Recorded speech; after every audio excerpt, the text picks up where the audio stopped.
अस्सलाम वालेकुम व्यूअर्स, उम्मीद करता हूँ आप सब दोस्त खैरियत से होंगे। व्यूअर, ये मैं गार्डनर के लिए वीडियो बना रहा हूँ जो लोग घरों में पौधे लगाते हैं, उनके लिए स्पेशल वीडियो है।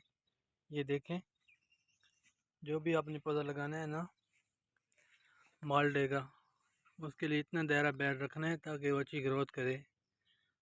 गमलों में माल्टे कामयाब नहीं होते, तो इस वजह से ये देखें, इस हिसाब से ग्रोथ माशाल्लाह इसकी चेक करें। अभी सावन भी शुरू नहीं हुआ।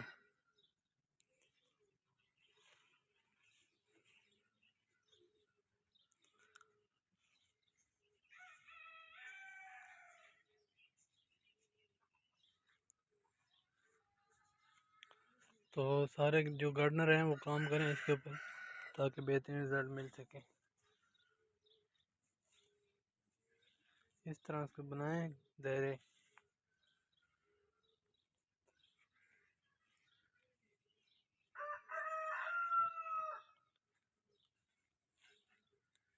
ये देखें माशाल्लाह आपके सामने है। ये मैंने इस तरह इसकी गोडी की है और खाद डाल दी है इसके साथ।